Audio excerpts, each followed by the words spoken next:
Olá, estamos aqui com mais um Papo Singular, agora nesse mês aqui de fevereiro, para falar sobre as doenças raras. Estamos aqui com meus convidados, todos que trabalham na Singular. Agora eu vou deixar a bola para eles se apresentarem. Pode começar, doutora Emília. Olá, eu sou a Emília Catiane Pirussu, neuropediatra, que atuo na Singular, principalmente com a área de atuação de neurogenética, trabalhando com doenças raras. Olá pessoal, eu sou Daniel Malta Ribeiro, sou médico geneticista. Olá pessoal, eu sou Patrícia Pontes, médica geneticista da Singular. E agora vamos ver se a gente começa nosso Papo Singular aqui, dessa vez sobre doenças raras. Minha primeira pergunta é por que o mês de fevereiro é considerado um mês de conscientização das doenças raras? Então, primeiramente agradecer o convite para estar aqui. Na verdade a escolha foi um pouco em função do dia, né? A primeira vez que se propôs, né, falar sobre isso foi no dia 29 de fevereiro, que é um dia que só acontece em anos bissextos, né? Então é considerado um dia raro. E aí surgiu essa proposta de utilizar esse dia exatamente para conscientizar as pessoas, né, sobre a importância cada vez maior das doenças raras. Depois disso a gente viu que a ideia era falar sobre isso todos os anos e aí estabeleceu que ia ficar sempre no último dia de fevereiro. E aí a gente usa esse dia para poder falar sobre as doenças raras e conscientizar a população sobre isso. Então o dia oficial seria 28, 29, dependendo do ano. Sempre no último, né? Sempre no último dia de fevereiro. E agora entrando mais no tópico, o que são as doenças raras, né? Como é que se define que uma doença é rara ou que uma doença não é rara? Então, a definição é a definição epidemiológica, né? Então a gente define que são aqueles casos, 65 pessoas para cada 1.000 habitantes. Então qualquer doença que tenha essa proporção vai definir que é uma doença rara. Certo. Ou seja, uma proporção dessa ou uma proporção menor, assim, de que menos geralmente dá pessoas menos de 0,2%, né? para mil indivíduos. Seria para 100 mil. 100 mil indivíduos. E também ainda existem as doenças ultra raras, né? Que são muito mais difíceis de serem diagnosticadas, encontradas. Às vezes existem doenças que quando a gente vai estudar o caso, são 20 casos no mundo, são 30 casos no mundo, daquela condição clínica, né? Então a gente chama de doenças ultra raras. Certo. E qual que podem ser exemplos dessas doenças raras? Então, primeiro a gente tem que lembrar que nem tudo é genético, né? 75, 80% dos casos podem ser de causa genética, mas algumas outras doenças raras, elas podem ser causa imunológica, infecciosas, reumatológicas também. Reumatológica é o quê? É que envolve articulações, respostas autoimunes, né? Tá bom.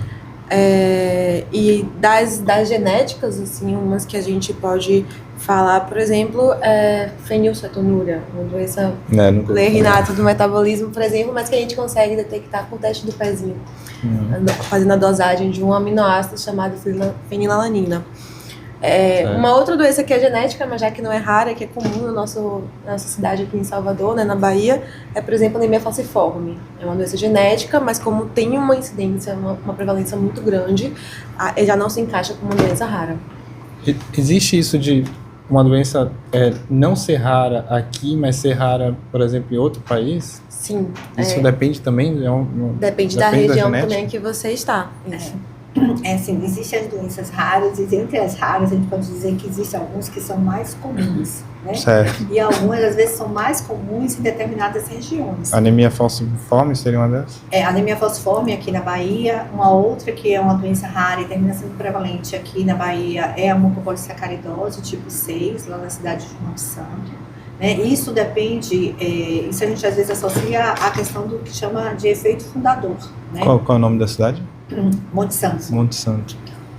Isso é o que a gente chama às vezes de efeito fundador, ou seja, alguém que é portador de uma variante em um determinado gene, né, isso pensando nas doenças genéticas, e aí a família deles, né, houve casamentos consanguíneos em regiões mais isoladas, então essas variantes, né, nesse gene específico, ela termina se replicando dentro de membros da mesma família, então aumenta a prevalência da doença nessas regiões. Tá? É o que a gente chama de efeito fundador quando a gente pensa em doenças raras de causa genética. Algumas delas são triadas no teste do pezinho, né? A triagem neonatal do SUS, e quando se tem a triagem neonatal do sistema particular, né? Incluindo lá na singular, a gente termina tendo outras doenças, maior número de doenças que são pesquisadas em relação, que são consideradas doenças raras de causa genética. A maioria das doenças raras, elas têm causa genética? É possível dizer e fazer essa associação? Sim, a grande maioria, em torno de 75% a 80% de todas as doenças raras, elas têm uma base genética. Mas certo. Existem outras causas aí que vão englobar esses outros 25% a 20%. Que foi as que Patrícia referiu anteriormente, né? De causa imunológica, principalmente, e algumas infecções muito raras, que terminam também, entram no grupo das doenças raras. Tá? Vocês que são médicos que lidam com essa área específica das doenças raras, o que vocês diriam que é a principal dificuldade de lidar com esse tipo de doença? A principal dificuldade de lidar com essas doenças é que as manifestações das doenças raras são manifestações comuns, que estão presentes em outras doenças. Né? Então, por exemplo, um indivíduo com episódios de vômitos recorrentes, às vezes recebe o diagnóstico de um refluxo gastroesofágico, recebe às vezes um diagnóstico de uma epilepsia abdominal, né? Então recebe diagnóstico de doenças que são mais prevalentes, tá? E na realidade pode ser uma manifestação de uma doença rara. Sempre baseado nos sintomas, né? Na análise clínica. Então, clinicamente, as doenças raras têm um desafio em se pensar nelas. Primeiro porque não são doenças que são diagnosticadas ou não são discutidas nos cursos de graduação, ou seja, nos cursos de medicina não se discute doenças raras, se discute doenças prevalentes. Segundo, porque as doenças raras compartilham de manifestações clínicas comuns de outras doenças que são prevalentes. Então, assim, às vezes não se pensa no diagnóstico diferencial em doenças raras, tá? Qual é o grande desafio? É principalmente quando a gente tem um paciente que tem manifestações clínicas de sistemas diferentes, às vezes manifestação clínica do sistema digestório associada a uma manifestação clínica do sistema neurológico. Então, tem que se pensar, tem que lembrar que as doenças raras existem. Por isso, tanto debate, nesse mês de fevereiro, certo? Tanta comunicação sobre as doenças raras. Ou seja, esse próprio papel de conscientização dessas doenças, que existem essas doenças e que elas devem ter uma maior visibilidade. Né? E até uma informação, às vezes o paciente com uma doença rara, ele leva de 5 a 10 anos para receber o diagnóstico dessa doença que ele tem. Então, ele faz consultas com vários especialistas diferentes, sabe? Para poder, e leva o que a gente chama de jornada do paciente, tanto tempo para se chegar a esse diagnóstico. Né? E isso, às vezes, compromete, porque às vezes é uma condição tratável, ou seja, que tem tratamento, e esse paciente vai começando a ficar com tantas sequelas, com tantas repercussões clínicas, que ele perde a janela de tratamento. Não sei se vocês querem... E acaba que muitas vezes também acontece muito com a gente no consultório, que o geneticista acaba sendo o último especialista, né? Então, às vezes, quando ninguém identificou ou não pensou, pode ser o último especialista a se procurar, e isso acaba sendo um modelo inadequado, né? Porque ao invés de a gente tentar pensar de forma precoce, para investigar de forma precoce, acaba que o indivíduo ficou 10 anos sem um diagnóstico, e muitas vezes aí pra gente, a gente não consegue intervir ou fazer um tratamento adequado, ele já tem sequelas também que são importantes, ou então é uma família que já perdeu um familiar e não recebeu um aconselhamento genético, né, reprodutivo, adequado, para poder saber os riscos de ter filhos com a mesma condição. Então, tudo isso também implica, né, de quando a gente não tem um diagnóstico correto e um diagnóstico em tempo hábil. Sim. Essa grande odisseia aí diagnóstica, né, é o nosso maior desafio, né, para tentar mudar, diminuir esse tempo que o paciente leva até receber o diagnóstico. E a gente acha várias falhas crônicas, né, em todo o processo aí. Então, uma baixa carga horária durante a formação desse médico, a gente vê poucos especialistas, né? A gente sabe que no Brasil existe uma baixa quantidade do que é recomendado de médicos geneticistas, né? Para poder contemplar a nossa população. Então é um grande desafio, né? A gente precisa mudar isso. Estão surgindo agora alguns projetos de leis que buscam exatamente ampliar, né, essa carga horária durante a formação do médico, porque o médico que ele está se formando ali, ele não necessariamente vai conseguir chegar no diagnóstico, mas ele precisa pelo menos reconhecer a necessidade desse paciente passar pelo especialista, né? Então, recorrência familiar, né? Idade muito precoce dos sintomas, uma apresentação atípica da doença, malformações, tudo isso tem que ligar um alerta ali naquele médico para dizer, olha, talvez eu não diagnostique, mas eu sei que eu posso encaminhar para um médico ali que vai conseguir ajudar nesse diagnóstico. Para os médicos geneticistas, esse alerta parece ser mais rápido e fácil de fazer, né? Mas para aqueles médicos que não são geneticistas, como é que vocês avaliam que está essa conscientização dentro da área médica quanto às doenças raras? É uma coisa que eu sempre falo assim, como o Daniel estava comentando, né? A gente tem que ter alguns sinais de alertas para pensar em doenças raras. Então, quando tem a recorrência familiar, ou seja, mais de um membro da família, principalmente casal, tem um filho que tem uma doença, o segundo filho tem a mesma doença, então tem que pensar em uma causa genética. Às vezes, óbito precoce ser um diagnóstico muito definido. Então, história na família de que algum bebê com 1 ano, 2 anos morreu e que era aparentemente saudável. Crianças que têm doenças que vão piorando ao longo do tempo. Sim. E como eu falei anteriormente, às vezes manifestações que envolvem sistemas diferentes. Né? Então, crianças que têm uma alteração óssea associada a isso, tem uma epilepsia de difícil controle. Às vezes tem uma criança com uma catarata congênita, que é uma coisa que não é frequente de se ver, né, nessa idade. Ou seja, catarata, a criança nascer com catarata, então não é esperado. Então, essas coisas que fogem da faixa etária esperada, né, e que estão associadas a sistemas diferentes, o médico tem que lembrar que provavelmente tem uma única causa, não pensar que o paciente tem várias doenças, mas que ele tem talvez uma única causa, talvez uma causa genética, que justifique todas essas manifestações clínicas, ou seja, que justifique o comprometimento de diferentes órgãos, de diferentes sistemas. Tá?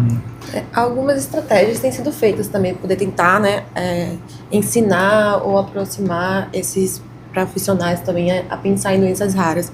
Sim. Então, muito em unidade básica de saúde, por exemplo, a gente trabalha num serviço que é especializado aqui no hospital, na Bahia. A gente tem um trabalho que é, por exemplo, de teleraras, que é fazer uma discussão por teleatendimento de casos que a pessoa tenha suspeita de que o paciente possa ter de um perfil genético e a gente avaliar se tem o perfil mesmo ou não para poder, né, puxar esse paciente para a gente. Então, cada vez mais tem surgido assim, esses modelos, né, de discussões, a gente tentar se aproximar, né, da unidade básica de saúde, se aproximar também do agente de saúde, porque é aquele que vai ter contato com os familiares, com as histórias. Então, capacitar quem está na ponta é uma estratégia também importante, além de garantir também o especialista, né? Então, é meio que um trabalho que tem que ser em várias vertentes, assim. Então, a gente fala que tem a questão do profissional médico também, mas a equipe multi, como eu falei, agente comunitário de saúde, todo esse pessoal tem que estar envolvido também nessa busca. E eu né? imagino a importância dessa teleconsulta para o pessoal, por exemplo, que é de Monte Santo, que é no interior da Bahia, ou pessoal de cidades pequenas mesmo, de achar um especialista e achar uma pessoa adequada para diagnosticar essa condição da doença rara, né? Mas aí volta de novo porque às vezes, principalmente quando é criança, a primeira pessoa que tem que suspeitar e encaminhar para fazer essa teleconsulta tem que ser o pediatra. Sim. Então, se isso não é discutido na graduação, isso tem que ser discutido pelo menos nas residências de pediatria. E eu acho que porque se não houver suspeitos, o pediatra que está acompanhando ali o desenvolvimento da criança não suspeita, então não vai encaminhar e não vai chegar, certo? Exatamente. E o grande desafio, pensando em doença rara, é o diagnóstico precoce, porque como eu falei, algumas delas têm tratamento, e às vezes o tratamento são coisas simples, às vezes é um suplemento de uma vitamina, de uma determinada vitamina. Uma dieta também. Uma dieta com restrição de algum alimento que aquela criança não consegue metabolizar. Tá? Ou seja, uma coisa bem simples que pode mudar a vida toda da criança. E é o que eu falo, é mudar a história de vida de uma criança, mudar a história de vida de uma família, né? Porque é assim, aquela criança que tem sequelas, né? Que não vai conseguir andar, que não vai conseguir falar. Muda a história, a expectativa de uma família quando tem filho, tem vários sonhos projetados, né? Sim. Que eles vão crescer, que eles vão se desenvolver, que eles vão ter uma profissão. E esse sonho é simplesmente jogado fora, né? Esse sonho é anulado e aí perde essa janela de tratamento.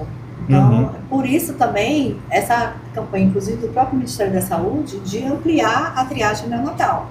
Porque algumas dessas doenças, elas podem ser diagnosticadas ainda nos primeiros dias de vida da criança. E começar o tratamento, que às vezes pode ser uma dieta, antes mesmo da criança ter as manifestações clínicas. Além de suspeitar também a questão do diagnóstico precoce, né, que a gente fala, a importância também de ter leis e projetos nesse aspecto. A triagem neonatal que você enfatiza é o acompanhamento depois do nascimento do É o bebê. exame que faz no primeiro. Se for do SUS, se faz no terceiro, quinto dia de vida. Se for a nível particular e fizer um teste molecular, lá na Singular a gente tem o Singular Baby, já pode fazer na primeira hora de vida. Quanto mais cedo, melhor, porque você vai ter o resultado mais rápido, né? E vai começar a fazer o tratamento antes de ter a própria doença. Se faz essa triagem quando a criança às vezes já está com a manifestação clínica, porque às vezes quando começam as manifestações clínicas já existem ali sequelas, certo? E às vezes sequelas que são irreversíveis. Tá? Não sei se vocês querem... Os testes de triagem, eles são focados exatamente nessa prevenção antes da criança desenvolver sintomas, né? No Brasil, atualmente, né, quando a gente fala a nível de SUS, são 6, embora haja uma diferença, aí o Distrito Federal já inclui mais alguns, mas desde 2021 já existe lei, né, que propõe essa ampliação gradual, mas a gente espera que isso ocorra o mais rápido possível, né, para ampliar e a gente possa pegar mais e mais doenças de maneira precoce. Muito importante. Agora, voltando para o âmbito geral das doenças raras, pode-se dizer que as doenças raras geralmente têm cura, têm tratamento? Ou geralmente não tem cura ou tratamento? O que vocês observam nessa problemática? Em geral, a gente não vê cura, né? A gente tem tratamentos, alguns tratamentos sintomáticos, outros são prevenir a depender da rota metabólica que está defeituosa, né? Então, ou você adequa a dieta, ou suplementa, ou evita algum tipo de substância que possa vir a ser tóxica. Em outros casos, também a gente vai ter um cuidado mais paliativo também, ou sintomáticos, né? Baseado em sintomas. Então, tem crise convulsiva, tratar convulsão, tem distúrbios de movimentos, como distonia, torções, enfim, se usar medicamentos ou terapias que tentem melhorar os sintomas. Além de reabilitação. Então, um foco mais voltado para a área de tratamento. É uma coisa assim que eu costumo até conversar muito com as famílias, porque, na realidade, quando a gente vai ver medicina, poucas doenças têm cura. O que é que tem cura? O indivíduo está com amidalite, tomou um antibiótico, tem cura. O paciente está com uma pneumonia, tomou um antibiótico, tem cura. Algumas doenças têm tratamento. Então, quem tem diabetes vai tomar insulina, fazer dieta pro resto da vida. Quem tem asma vai tentar controlar, evitar as crises de asma, certo? A diferença da cura e do acompanhamento é que o acompanhamento ele é constante, né? A cura na cura você dá um remédio que vai tirar o indivíduo da fase aguda, né? Ele vai ser curado e aí depois ele pode manter o acompanhamento com o médico ou não. É uma situação que cessa. Assim, que cessa. No caso das doenças raras, o que a gente tem é alguns tratamentos específicos, como a gente estava falando, por exemplo, fenilcetonúria, né? Então, o indivíduo com diagnóstico de fenilcetonúria, o que é que ele vai fazer? Vai fazer uma dieta com restrição da fenilalanina, porque ele não tem enzima para metabolizar a fenilalanina, tá? O paciente que tem uma ataxia por deficiência de vitamina E, o que é que ele vai precisar? Ele vai precisar de uma dose alta de vitamina E, ele tem um tratamento, certo? Esse tratamento, às vezes, minimiza as complicações da doença ou desacelera a progressão da doença. Tem outras doenças raras que não tem tratamento específico, mas não é que dizer que não tem tratamento. Tem os tratamentos sintomáticos, como o Patrício falou. Tem uma epilepsia que pode estar associada a um gene, né, alteração de um gene. O que é um tratamento sintomático?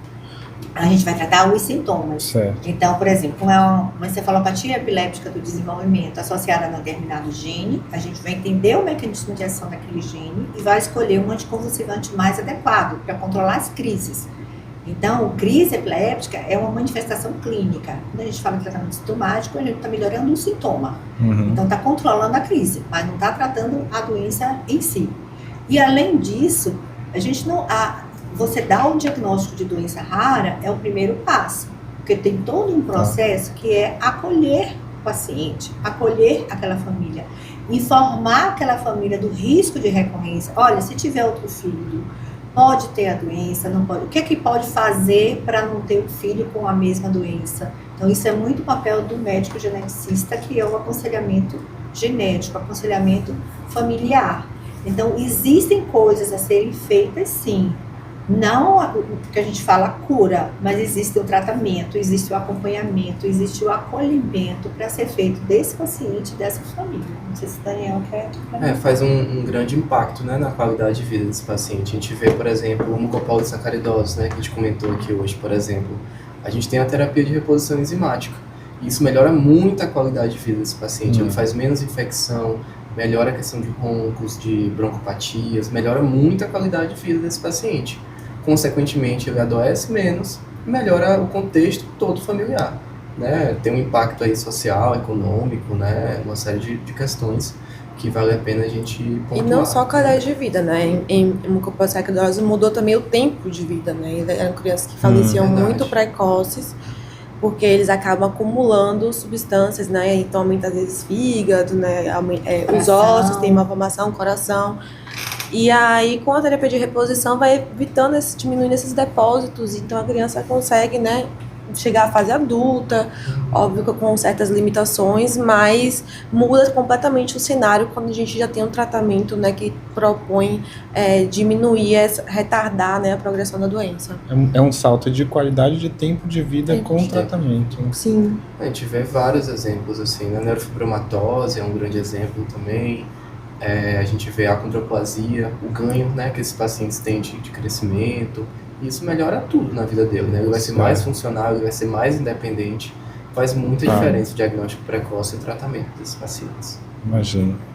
E agora, qual é o papel? Esse é o papel do médico. Qual é o papel da família em auxiliar o médico, até o médico, né, no tratamento dessas crianças, dessas pessoas que têm essas doenças raras?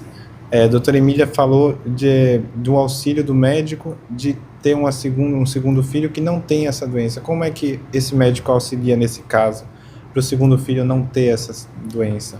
Então a gente tem que saber se é uma doença que ela tem um mecanismo genético. Eu preciso herdar alterações, são mutações tanto do pai quanto da mãe, para poder manifestar sintomas. Então a gente fala que isso é uma herança recessiva, que pode acontecer 25% dos casos, se o pai tiver uma mutação e a mãe tiver outra. E você portar uma mutação só nesses casos, o paciente não manifesta sintomas, mas você precisa herdar um de cada lado para manifestar sintomas. Certo. Então, se for aí, o aconselhamento é de uma forma. Se for uma condição, por exemplo, que meus pais não têm nenhuma alteração, mas aconteceu só com o filho. Então, a gente tem que avaliar se essa é uma mutação nova, né? Se tem alguma outra condição que possa também ter aumentado esse risco disso acontecer. Então, é muito variado. Por isso que a gente precisa estudar cada caso, né? Ver o mecanismo da doença, como é que é a herança, né? O mecanismo de herança para a gente passar, se passa essa doença, se é herdado, se não é herdado, se é uma condição nova ou não, para poder orientar. Geralmente, quando a gente tem essas condições que eu falo de herança recessiva, que a gente herda, né, uma mutação de cada pai, existem algumas possibilidades que podem ser feitas.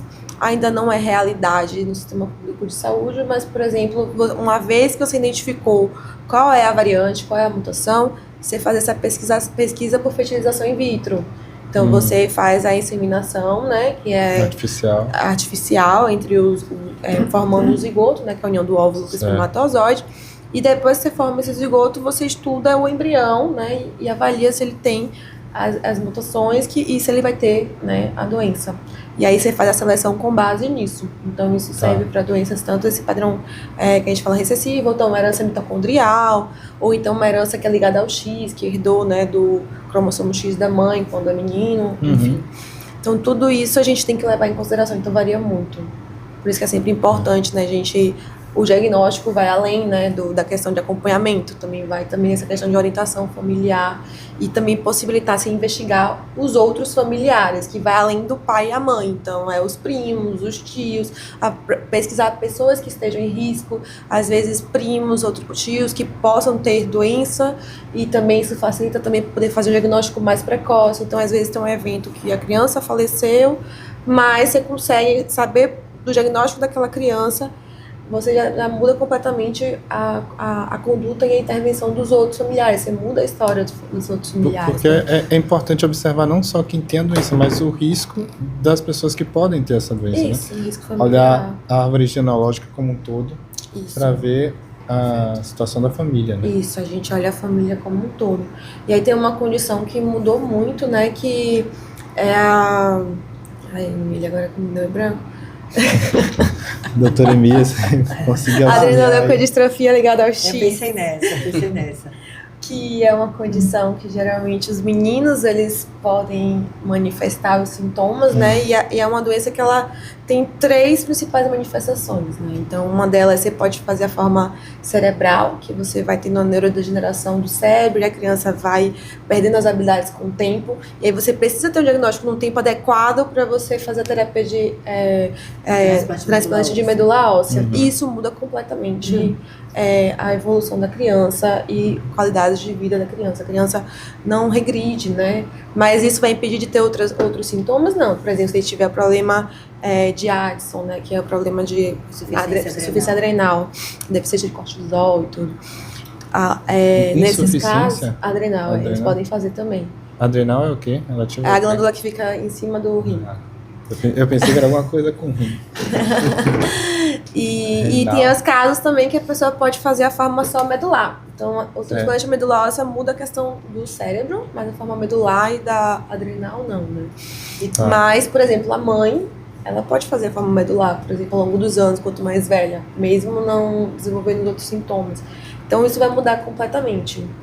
Você tem um tratamento para aquelas formas que têm forma cerebral e que a criança pode regredir e chegar a falecer, né, em poucos anos. E você também tem a questão de investigação familiar, investigar os outros meninos que estão em risco, investigar as mulheres que têm risco de ter filhos e você fazer um aconselhamento familiar e reprodutivo. Então, acaba que é uma doença que é um bom exemplo, assim, de tantas coisas que a gente pode fazer que muda completamente o cenário. Porque, assim, a partir do menino, né, que tem a doença, a mãe é portadora, mas não tem a doença. A mãe é portadora da condição genética, né, da alteração do DNA, mas não tem a doença. Então, aí faz o rastreio. Isso tem a ver com DNA mitocondrial? Não, do DNA nuclear mesmo. Certo. Mas aí faz o rastreio, né, das irmãs dela, para ver quem é que tem também essa alteração genética no DNA. Porque aquelas outras mulheres, irmãs da mãe da criança que tem alteração do DNA, ela pode receber o aconselhamento do risco de ter um filho, menino, e de ter a doença. Essa doença, ela foi muito bem relatada no filme Olhos de Lorenzo. Então, a adrenoleucodistrofia ligada ao X é uma doença do filme Olhos de Lorenzo. Então, quem quiser até entender, eu quando dou aula na faculdade até falo sempre para os alunos assistirem a esse filme, que é um filme velho, não me lembro do ano. Não sei se pega mais. Eu acho que é década de 80. É bem antigo, da década de 80? Deve ser década de 80. Mas retrata bem o que é uma doença rara e uma doença progressiva. E retrata, inclusive, a jornada diagnóstica desse paciente, né? Enquanto médico, essa mãe, ainda mais naquela época, né, teve que passar até chegar ao diagnóstico. E foi um remédio prescrito pelos pais, né? Os pais fizeram a pesquisa, mas esse remédio, o óleo de Lorenzo, né, que os pais desenvolveram o óleo de Lorenzo, não tem efeito terapêutico nenhum. O tratamento, não. O tratamento para adrenoleucodistrofia ligada ao X é o transplante de medula óssea. Mas só é indicado o transplante de medula óssea quando o paciente começa a ter manifestações clínicas. Então, precisa fazer o acompanhamento, porque pode ser que essa criança, né, ela carregue a mutação genética, mas não tenha manifestações neurológicas. Pode ser que tenha apenas a insuficiência adrenal. Então, aí não é indicado fazer transplante de medula óssea, certo? Entendi. E é uma doença que pode ser diagnosticada precocemente na triagem molecular. Entendi. Tá? Mas é importante o acompanhamento. E agora para a segunda parte da pergunta, qual é a importância da família? Ou seja, por exemplo, é importante que eles testem, né? Eles testem o perfil genético deles, o teste genético, para saber se eles têm prevalência de ter a doença. Se eles têm um risco de ter a doença, né? Mas assim, depende muito de cada caso, como a Patrícia falou, porque pode ser uma mutação de novo, ou seja, ser somente naquela criança, então os pais não têm. certo? Ou pode ser algo realmente herdado. Então, precisa fazer o aconselhamento genético, tá? Então, cada caso tem que ser analisado separadamente para ver se tem indicação dos pais fazerem também o teste genético ou não, certo? Certo. Porque tem condições que a gente está evidente que o pai e a mãe têm, então não precisa fazer o teste genético, mas precisa passar para o aconselhamento, pelo aconselhamento genético, tá? Outra coisa que é muito importante, que a gente não tem estrutura, principalmente no serviço público, é que essas famílias, elas precisam de um acolhimento psicológico, né? Então, esses pais, eles precisam do que é chamado de orientação parental, tá? Porque eles vão enfrentar com aquela criança, a gente está falando muito criança, né? Porque termina sendo mais prevalente nas crianças, eles vão enfrentar uma longa jornada, né? E às vezes jornada de perdas, né? Então, aquela criança, às vezes, por exemplo, adrenoleucodistrofia, a faixa etária que tem início, geralmente, é dos 4 aos 6 anos de idade. Como é o nome dessa doença? Adrenoleucodistrofia ligada ao X, que é a doença do óleo de Lorenz. Tá. Então, é uma criança que em torno dos 4 ou 6 anos, até então, teve um desenvolvimento normal, uma criança até aparentemente normal, e ela começa a ter perdas. Ela começa a ter alteração comportamental, ela começa a ter perda auditiva, ela começa a ter dificuldade de andar, certo? Então, é um processo que essa família vai passar com essa criança, se ela não for diagnosticado a tempo para fazer o transplante de medula óssea. Porque se demorar, não tem indicação de fazer mais a transplante de medula óssea. E essas perdas começam sem nenhum fator externo, é basicamente por conta da genética, né? Pela genética. Mas, se a criança tiver algum traumatismo crânioencefálico, esse processo pode ir mais rápido. Por exemplo, se for uma criança de 1 ano de idade que caiu e bateu a cabeça com força, tá? Um traumazinho, ou seja, encostou a cabeça na cadeira, mas não caiu realmente, pode abrir o quadro clínico, as manifestações podem ocorrer de forma mais rápida e numa idade mais precoce. Tá. Certo? Tá bom. Doutor Daniel, quer acrescentar alguma coisa? Não, só falar que, assim, você perguntou o papel da família, né? A família é nossa grande parceira, né? Desde o diagnóstico até a questão do tratamento, né? A gente falou aqui de várias modalidades de tratamento. Se a família não é colaborativa, não entende a importância daquilo ali, a gente perde tudo isso, né? O diagnóstico não ajudou em nada. Então, a família é o nosso grande aliado, né? Em todas as etapas, né? Desde o diagnóstico, a suspeita, levar essa criança para a gente atender essa criança, até todas as etapas aí do tratamento. Sem a família, a gente não consegue nada. Não, e é interessante que muitas vezes eles têm um olhar diferenciado, né, do filho, né? Então, quando a gente está com o paciente, a gente está naquela hora e ele fala, não, doutora, mas mudou tal coisa, meu filho não era assim, ele era diferente. E aí a gente, não, mãe, fique tranquila, tá bem. A mãe persista. Tem uns casos que fala que a mãe insistia e realmente fechou alguma coisa por conta que os pais notavam que tinha uma alteração.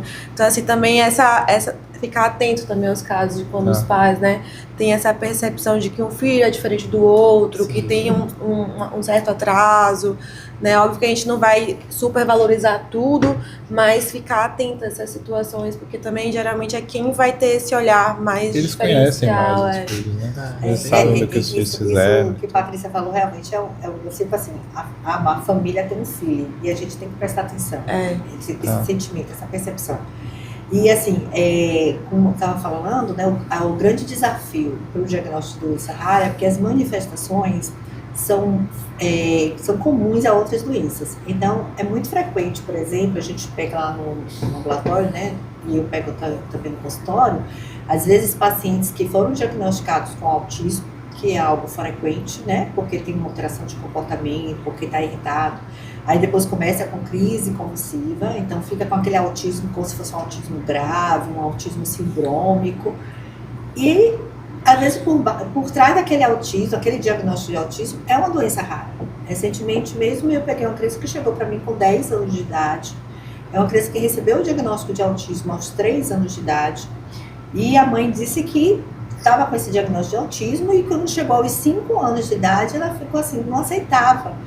Porque a criança tinha coisas que ela fazia e deixou de fazer. Era uma criança que rosqueava um pote, uma garrafa, ela rodava a tampa e ela parou de fazer, ela não conseguia mais fazer isso. Então, isso chamou a atenção da mãe e a mãe começou a buscar. Só que aí, dos 5 anos aos 10 anos, ela passou por alguns profissionais que não pensaram em doença rara. Então, quando ela chegou para mim, eu estava com 10 anos de idade, e aí a gente pediu o exame e a gente fechou o diagnóstico como mucopolissacaridose tipo 3, né? Então, isso é muito frequente de a gente ver, né? Muito frequente. Infelizmente, é muito frequente. Então, tem que realmente estar atento. Aquelas coisas que, às vezes, eu digo assim, aquele diagnóstico que não encaixa, aquele autismo que é o autismo com algo mais. Aquela paralisia cerebral, que às vezes recebe o diagnóstico de paralisia cerebral, mas é uma paralisia cerebral que está piorando ao longo do tempo. Ou que não teve uma causa que justificasse aquela criança ter uma paralisia cerebral. Então, essas condições têm que ser lembradas, né? E fazer o diagnóstico diferencial para as doenças raras. E essa mucopolissacaridose que foi diagnosticada, ela é uma doença degenerativa?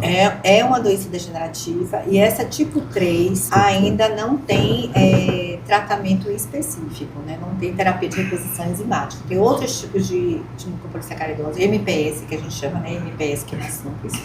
Tem outras MPS. MPS que é a sigla para mucopolissacaridose. Porque tem vários tipos. Tem tipo 1, tipo 2, tipo 3, tipo 3A, tipo 3B, 3C, né? Tipo 6, tipo 7, tipo 9.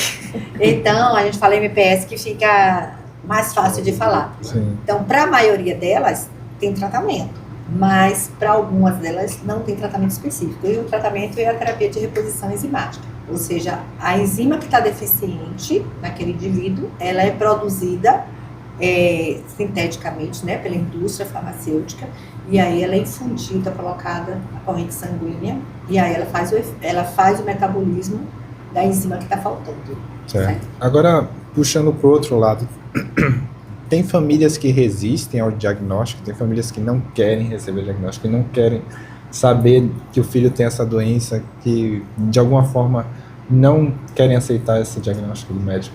A não aceitação é uma fase comum do luto, né? A gente sempre fala que quando a gente vive o luto, tem a fase de não aceitação. E aí aquelas famílias que resistem, elas têm uma tendência maior de buscar vários especialistas para poder ouvir a versão que eles querem, né? De que a paciente ouvir, né? De que não tem aquilo que a gente falou que teve. Então, é uma fase que é esperado, mas a gente espera que a família crie consciência de que quanto mais tempo retarda e não aceita, isso também pode ser prejudicial, né, para o filho ou parente, enfim.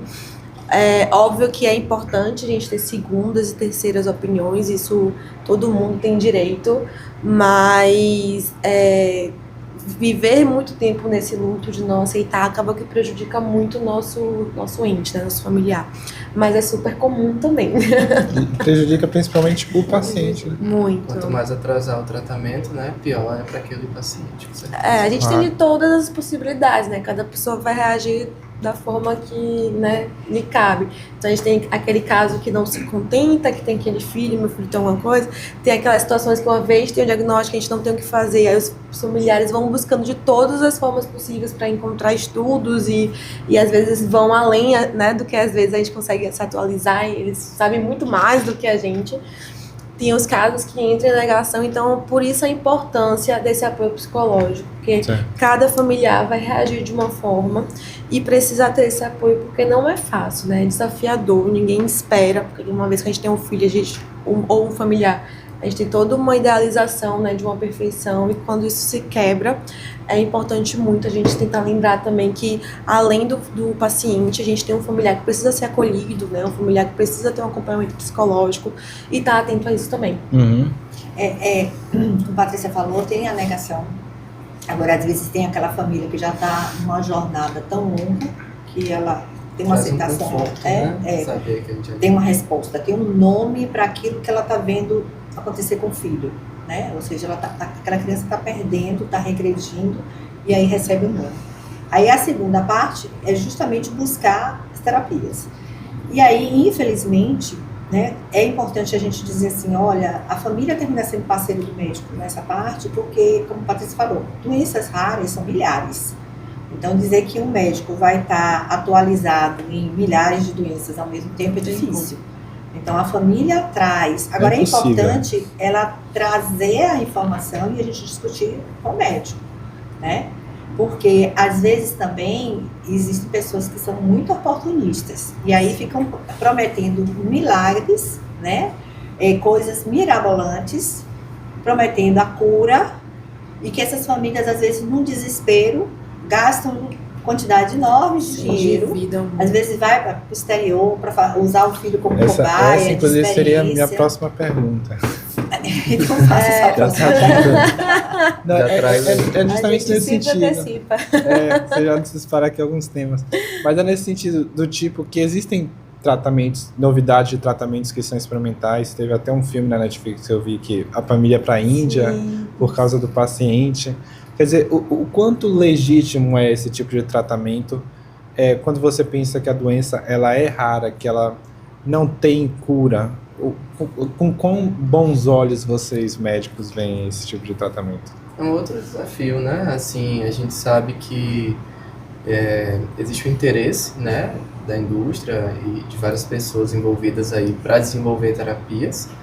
A gente vê muitas medicações que são extremamente caras quando a gente fala de doenças raras, né? Então a gente tem que pesar muito bem qual é o benefício real disso. E a gente vê, né? A gente tem acesso aos clinical trials aí que existem, que são os testes, né, que são realizados. E uma coisa que eu acho importante enfatizar é que, assim, o fato da doença ser rara não é uma desculpa para a gente abolir a ciência, né? Não é uma desculpa para a gente deixar de lado a metodologia correta de se testar, qual é o impacto real na vida daquele paciente. A gente não deve menosprezar a metodologia correta de se estudar um caso, de testar um novo tratamento. Não deve deixar de ser ético, né? Exato, a gente não pode perder nossa ética aqui, né? Então, todos os anos a gente vê, né, o surgimento de novas terapias, mas a gente tem que pesar muito bem, assim, qual é o real impacto daquele medicamento novo, qual é a segurança, qual é a eficácia, tudo isso tem que ser muito bem pesado na hora da gente escolher, né, o tratamento ali do nosso paciente. E não só isso, em questão de estudo também, qual o suporte que o local que vai estudar vai dar para a família. Porque eu tive um caso, por exemplo, que a família foi fazer um tratamento desses nos Estados Unidos e aí era uma deficiência de neurotransmissor, bagunçou o negócio todo, a criança voltou para cá, não contou pra gente que tinha tratado, não estava dormindo, porque fez estimulação a nível de núcleos da base e tal. E aí meio que fica assim um suporte, né? Porque a gente não sabia que tratou, a mãe não nos avisou, o estudo era nos Estados Unidos e estava aqui, morava no interior lá de São Paulo na época, e aí fica toda uma situação complicada, porque não é só também fazer contato, um tratamento, né? né? Tratamento, quem fizer. E aí, tipo, deu toda uma complicação, porque era uma criança que a gente já tinha dito que ela não era elegível para o estudo, a pessoa conseguiu se encaixar no estudo, e a criança estava sofrendo todas as sequelas e acelerando o processo de doença por algo que a gente já tinha contraindicado, porque o familiar, no desespero, nessa ânsia, acabou entrando num estudo que não era para entrar, não teve o suporte adequado, e aí tem toda essa questão também, né? Porque o pai, até que ponto o pai pode expor seu filho a esse tipo de situação, né? Tem uma questão, toda uma questão também legal, né, que a gente tem que pensar. Às vezes a família tá tão desesperada, né, que tenta qualquer coisa.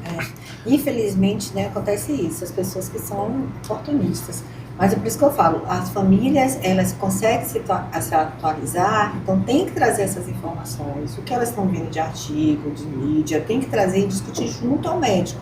Que aí o médico vai buscar as fontes, né, como o Daniel falou, clinical trials, todos os ensaios clínicos de novas terapias, eles são registrados nesse site, né, nesse sistema, no Clinical Trials. Então, a gente tem condição de ver se realmente é sério, se é uma pesquisa que tem uma aprovação do comitê de ética. Esse é o trabalho do médico.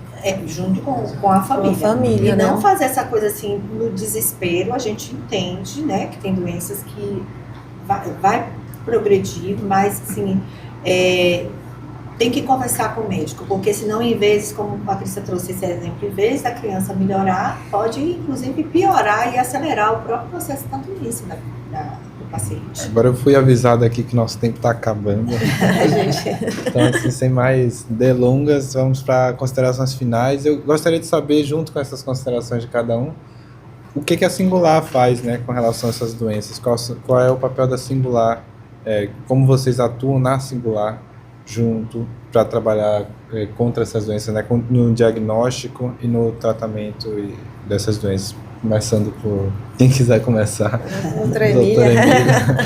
Bom, eu já trabalho com doenças raras, acho que pode-se dizer que acho que uns 15 anos, né? Eu já trabalho com doenças raras, é um desafio. Eu sempre falo muito isso, inclusive às vezes até com os alunos, tanto que uma vez um aluno fez uma caricatura minha, me botou com um chapeuzinho do Sherlock Holmes com a luneta. Porque trabalhar com doenças raras é meio que assim, ser Sherlock Holmes, detetive. Né? Pegar os detalhezinhos para poder montar um quebra-cabeça e chegar ao diagnóstico. Lá na Singular, a gente trabalha a gente tenta atender toda a jornada do paciente. Então, a gente trabalha desde os testes genéticos, né? Então, a gente tem teste tanto bioquímico quanto molecular, como também uma equipe que tem a de médicos especialistas diferentes, né? Tanto que tem aqui o Daniel e a doutora Patrícia, que são médicos geneticistas, eu que sou neuropediatra, tem outros neuropediatras lá, tem endócrino, então tem várias especialidades, então a gente procura atender esse paciente, discutir de uma forma integrada, e também tem a equipe de reabilitação, né, que é um desafio, mas a gente também articula com essa equipe de reabilitação, porque como a gente falou aqui, tem muitos pacientes que eles não têm a terapia, né, específica para a doença, mas o suporte, o acompanhamento, por exemplo, as ataxias, né, as ataxias progressivas. Então, tem uma equipe de fisioterapia, junto com uma equipe de terapia ocupacional, o apoio psicológico, a orientação parental, tudo isso a gente consegue encontrar lá para poder acolher melhor esses pacientes. Certo. Inclusive, mesmo recentemente, teve um que contactou com a gente. Estava na Suécia ainda, chegou e a gente fez todo esse acolhimento, né? E aí fizemos desde o diagnóstico até as terapias de uma forma articulada, nesse curto período de tempo que ele passou aqui conosco, aqui em Salvador. Ele passou 3 semanas, mais ou menos. A gente conseguiu fazer todo deu para envolver bem esse processo de tratamento. Uhum. Entendeu? Doutor Daniel? Bom, primeiramente agradecer a oportunidade de estar aqui. Eu sou o mais novo da turma a integrar o grupo, mas bem feliz pela escolha. O nosso papel é exatamente esse, né? Então, acolher o paciente, né? Tentar diminuir essa odisseia diagnóstica que a gente vê que acontece. Então, a gente tenta acolher o paciente, tenta ver esse paciente no contexto mais holístico mesmo, né? Então, a gente tem uma equipe multidisciplinar que tenta exatamente contemplar tudo que esse paciente vai precisar, né? Tanto no âmbito, assim, digamos, de saúde, quanto no âmbito psíquico, né? A gente tenta promover tudo isso. Além disso, promover também a própria educação em saúde, né? Então, eventos que podem estar exatamente tentando suprir esse déficit que falta, né? Às vezes a comunidade médica pode aprender um pouquinho mais com a gente. Né? Sim, exatamente. Claro. E aí, quem sabe, a gente dissemine um pouquinho mais, né, sobre doenças raras. Bem lembrado, Daniel. Que a gente faz eventos, né, quase anuais, que é justamente a gente tem um simpósio de doenças raras, já fizemos 3 vezes. 3 anos já fizemos esse simpósio de doenças raras, que é uma proposta de ter uma educação continuada, né, para complementar a formação da graduação. Trabalha principalmente com a conscientização da equipe médica. Dos médicos, né, recém-formados, médicos pediatras, que são às vezes os primeiros a suspeitar, né, então... Doutora Patrícia. Só encerrando, então, né, Vai encerrar. Lembrar que sempre a gente tem que atuar em equipe, não saber... Não é demérito, nem motivo de vergonha, até porque a gente, mesmo lidando com essas áreas, a gente nunca viu todas, mas é importante ter a curiosidade, a proatividade, buscar pessoas que a gente confie para discutir os casos, encaminhar e tentar encurtar nessa jornada. Eu acho que é um trabalho de equipe mesmo, então... Tem um caso que é muito diferente, discuta, tenta achar quem pode te ajudar, quem pode orientar. Isso vai ajudar muito, né, nesse processo. Então, assim, isso a gente tem muito na Singular, né? Nós somos uma equipe bem coesa. E a ideia é que isso se prolifere, né? Que as pessoas tenham essa ideia, que não basta mais o médico ser o único centro, né? A gente tem que compartilhar, porque realmente é muito dado, muita informação e tem que ter muita boa vontade também, mas muito estudo. O tempo todo. Nós estamos aí. Então é isso, eu agradeço a você que nos acompanhou até aqui nesse bate-papo sobre doenças raras. Agradeço a doutora Emília, doutor Daniel, doutora Patrícia de estarem aqui nesse bate-papo. Espero vocês no próximo. E é isso. Até mais. Tchau, tchau. Tchau, gente.